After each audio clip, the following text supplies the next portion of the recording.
The lateral raise is one of the best exercises for developing the side delts and giving your shoulders that rounded and capped look. But unfortunately, many people perform this seemingly simple movement incorrectly, and as a result, they don't develop their lateral delts anywhere near their full potential. In this video, we'll go over the most common mistakes people make with lateral raises, and more importantly, how to fix them. You'll also learn a few things you've likely never heard before when it comes to lateral raise technique, including which variations are most effective, depending on your current level and even your structural predisposition. And that last point is where we need to start. Before getting into the best ways to do lateral raises, it's important to understand your ribcage structure, specifically something called your infrasternal angle, or ISA for short. This is the angle formed by your lower ribs where they meet at the base of your sternum. A narrower ISA that's under 90 degrees tends to pull the ribs inwards and usually corresponds to a narrower rib cage, whereas a wider ISA that's over 90 degrees tends to push the ribs outward and typically means a broader rib cage. Why does this matter? Because your ISA affects more than just your posture or breathing. It influences how your scapula or shoulder blades sit on your rib cage, which directly impacts the safest and most effective way to raise your arms. With a wider rib cage, your shoulder blades tend to sit more laterally and flatter against the back. With a narrower rib cage, they tend to sit more forward and downward in a more anterior tilt. This changes the ideal scapular plane, which is the natural angle your arm should move in during exercises like lateral raises or overhead presses. Understanding this can not only protect your shoulders, but drastically improve your side delt activation, especially when you're looking to build muscle in this area. The interesting thing about lateral raises is that the exercise name is a little bit of a misnomer.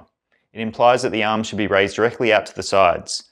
But in reality, for most people, raising the arms between 30 to 45 degrees in front of the body is often a better option. This slightly forward angle better aligns with the direction of the side delt fibers, which actually run forward and down diagonally, not straight out to the side. And here's where it gets interesting. Because your ISA, and by extension your ribcage shape, influences your scapular resting position, having a wider ISA and ribcage means that raising your arms more directly out to the side may feel more natural and mechanically efficient to you. On the other hand, if you have a narrower ISA and ribcage shape, doing your lateral raises more directly out to the sides can force your shoulders into more internal rotation or cause you to compensate with your upper traps. If you fit this latter description, it's often better to perform your lateral raises at about a 30 to 45 degree angle out in front of your body in the scapular plane. And this leads us into the first and quite forgivable mistake when it comes to lateral raises, and that is going too lateral. Raising your arms straight out to the sides seems logical to most people, considering the exercise is called a lateral raise. But as we just saw, your scapula doesn't sit flat. It rests at a 30 to 45 degree angle.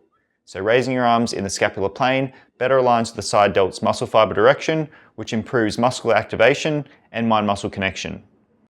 Biomechanically, it's also a safer position for your shoulder joint, and you're less likely to run into impingement issues, especially if you've got tight pec minors, poor scapular rhythm, or a history of shoulder problems. You'll often notice less upper trap takeover too, since your traps are in a weaker line of pull in the scapular plane. This angle adjustment will make it easier to target your side delts, rather than shrugging through the movement. Here's a quick visual comparison to highlight the difference between raising directly to the side versus in the scapular plane.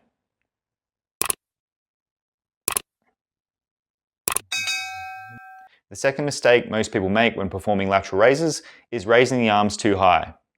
Many lifters raise their arms well above shoulder level during lateral raises, but if your goal is to grow lateral delts, this works against you. 90 degrees of abduction, or arms parallel with the shoulders, is the limit for most people when it comes to the height of their lateral raises. Why? Well, as you'll see in this visual, there are clear differences in side delt recruitment at different arm angles. Other muscles like your upper traps and scapular stabilizers start contributing heavily to the upward rotation at around 60 degrees, and by the time you're above 90 degrees, their involvement becomes dominant. That's completely normal and essential for overhead movement, but from a hypertrophy standpoint, it shifts attention away from the side delts and onto other muscles. So in muscle building terms, if you raise too high and go past 90 degrees, you reduce the tension on your lateral delts and allow other muscles like your traps to take over, especially if you're using momentum or poor control, which we'll address in more detail later on. Also, keep in mind too that your side delts are responsible for abducting your upper arm, not lifting your hand. So leading with the elbow slightly higher than the wrist helps direct load through the side delts and reduce upper trap and front delt involvement. To correct the mistake of going too high with your arms, think of reaching the arms out and slightly up instead of raising the weight up. Your intent should be to reach out and touch the walls either side of you instead of trying to reach up and touch the ceiling. The correct position is to have the elbows level or slightly above the hands at the top of the movement and having a more neutral arm position that's neither overly internally or externally rotated.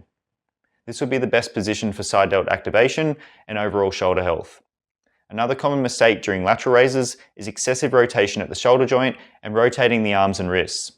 When your elbows rise too far above your hands, that's usually a sign of too much internal rotation. This not only reduces tension on your side delts, but it also increases the risk of shoulder impingement and tends to over-recruit your upper traps. On the flip side, if your hands rise well above your elbows, that's usually a sign of too much external rotation. This shifts the load towards the rear delts and rotator cuff muscles, again taking tension away from the side delts. The ideal position is to keep your elbows level with or just slightly above your hands at the top of the movement and aim for a neutral arm alignment that's not overly rotated either way. That's a sweet spot for targeting your side delts and maintaining your shoulder joint integrity. The over-rotation mistake leads into the next common mistake when it comes to lateral raises, and that is leading with the hands and pulling back. This movement pattern tends to shift the load away from the side delts and onto the rear delts, upper traps and upper back muscles, which are not the primary targets during a lateral raise. To correct this error, reduce the weight that you're using and think of sweeping your arms outward and slightly forward in the scapular plane while ensuring you keep your elbows in front of you and not behind you during the entire exercise. A good cue to remember this is to lead with your elbows and reach out, not back. The next common lateral raise mistake is straightening the arms too much. A straight arm creates the longest possible lever from your shoulder joint, and this means more torque at your shoulder, not necessarily more tension on your side delts. Hence, this arm position can put unwarranted strain on the connective tissues of your shoulder and the surrounding stabilizers, such as your rotator cuff muscles. It's important to emphasize here that your side delts do not require a locked elbow position in order to be fully engaged. Slight elbow flexion helps keep the shoulder in a more neutral position, improving the scapulohumeral rhythm and joint alignment. With straight arms, especially in people lacking mobility or scapular control, the movement more often easily shifts into internal rotation and shrugging, leading to more upper trap engagement and less side delt activation. To fix this, keep your elbows soft with a slight bend in them and lock in that angle from start to finish. Your elbows should move, but they shouldn't bend and straighten mid-rep. The next common mistake with lateral raises is losing tension at the bottom by letting your arms hang completely between reps. This offloads the side delts, reduces time under tension, and resets the stretch reflex. Keep in mind that the first 15 degrees or so of arm abduction away from the body is primarily driven by the supraspinatus muscle, not your lateral delts. So if you let your arms fully drop, you're effectively disengaging the target muscle group at the most important part of the rep. To fix this, maintain a small angle of around 15 degrees between your arms and your torso at the bottom position. This will keep tension on your side delts throughout the entire set and enhance the muscle building stimulus. None of the previous technique tips and corrections will be of any use to you if you make the biggest mistake often seen with lateral raises, and that is simply going too heavy. Whenever you do this, your form breaks down and the body finds the easiest way to lift the weight, whether it be extending the knees and hips, shrugging, or recruiting any other body part in order to lift the load. Leave your ego behind and err on the side of lighter weight when it comes to lateral raises. Remember, your muscles don't know weight, they only know tension. So max tension on the target muscle should be your goal, not max load. This is one of the reasons why I like the seated and inclined version of the lateral raise. These variations eliminate leg drive and make it harder to cheat and force your side delts to do the work. We'll cover these variations and others a little bit later on. Another major mistake when it comes to lateral raises is going too fast with the movement. This leads to poor isolation and activation of your side delts and encourages the involvement of other muscles in the movement. It also places unnecessary strain in your shoulder joint as well. To correct this, slow down your tempo during both the lifting and lowering phases so you can feel your side delts working at all stages of the rep. A tempo of 2-1-2-1 works well with lateral raises, meaning that you take 2 seconds up, pause for a second at the top, lower down in 2 seconds, and then pause again at the bottom for 1 second. This eliminates momentum and increases the time under tension, so you really start to feel your side delts. Those are the most common lateral raise mistakes, and here's a handy reference table summarizing each of them, along with how to fix them.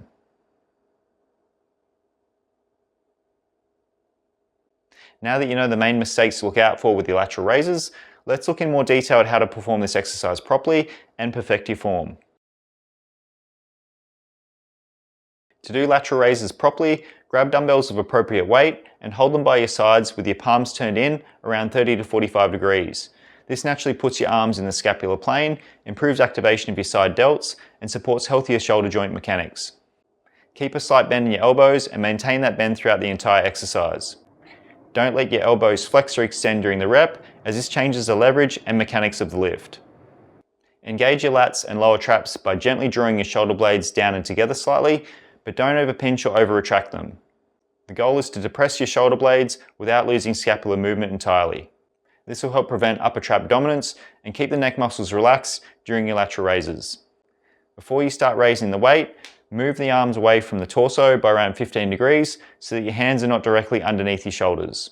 This minimizes supraspinatus dominance during the first portion of the lift and will be your best starting and ending position for keeping maximum tension on your side delts during the exercise. A subtle forward lean of about 15 degrees at the hips may be helpful too, especially if you have a narrow rib cage or you tend to overuse your front delts.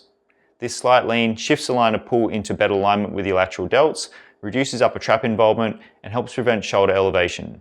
If you adopt a forward lean, just be sure to keep your spine neutral, your ribs stacked, and your chin tucked with no excessive arching of the spine. From here, sweep the dumbbells outward in a smooth and controlled arcing motion, slightly forward of the body at around 30 to 45 degrees in the scapular plane. Focus on leading with your elbows rather than your hands, and think of reaching outward, not lifting upward. Raise the dumbbells up under control until your hands and elbows are close to parallel with your shoulders. Keeping the hands neutral, pause briefly at the top to minimize momentum and increase tension. Lower the dumbbells back down under control until your arms are back to 15 degrees away from the body. This keeps constant tension on your side delts and prevents them from resting at the bottom. Briefly pause at the bottom position before doing your next rep. As you can see, lateral raises aren't as easy as they seem, and there are many elements to performing this exercise correctly. Here are some helpful cues to remember so you can more easily adopt proper lateral raise technique. Keep the ribs down and spine neutral. Keep your neck long and traps soft. Keep elbows soft but fixed. Elbows lead the motion, wrists follow. Reach out and slightly forward, not up. Keep the wrists neutral and avoid rotating. Raise the arms until the hands, elbows and shoulders are parallel. Control the weight back down to just short of dead hang. Match the path and tempo between each arm. When it comes to lateral raises, you may have noticed that there are many variations out there to choose from. However, not all of these are created equal. Here are the most effective versions of the lateral raise that are found for both correcting mistakes and lighting up your side delts. First up is the seated lateral raise. This is performed the same way as a standing lateral raise, but the seated position is stricter for a few reasons. Firstly, it takes the legs out of the movement and helps minimize cheating and pushing the weight up with the help of the lower body.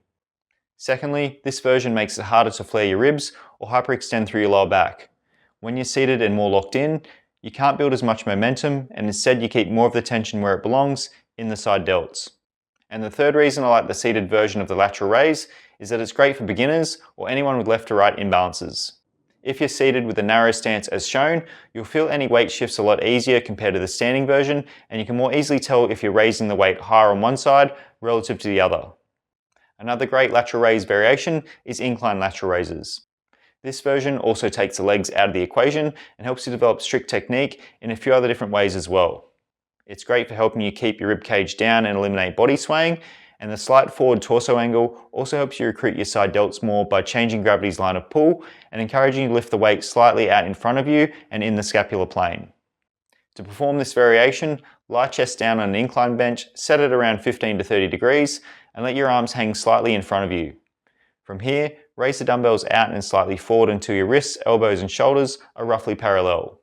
This is a very strict and isolated movement that works especially well for lifters who tend to shrug or swing too much during standing lateral raises. The next lateral raise variation that's especially effective for developing your side delts is the lean away cable lateral raise.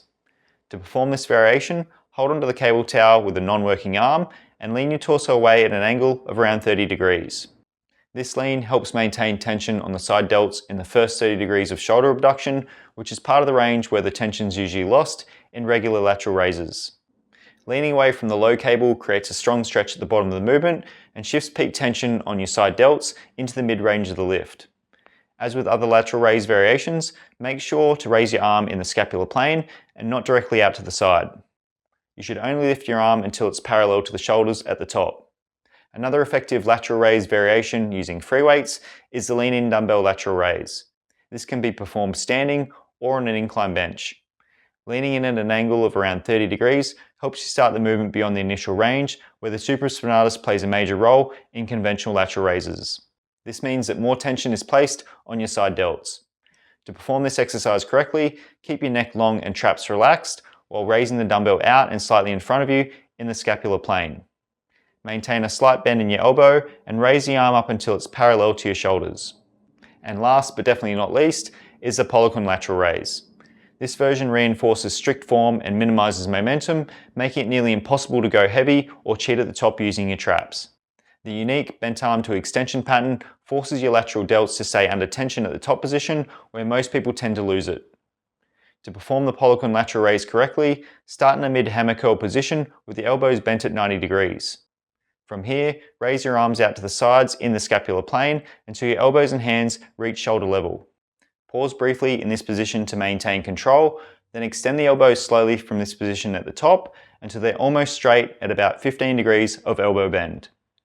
From here, lower the dumbbells down under control until just short of dead hang at the bottom.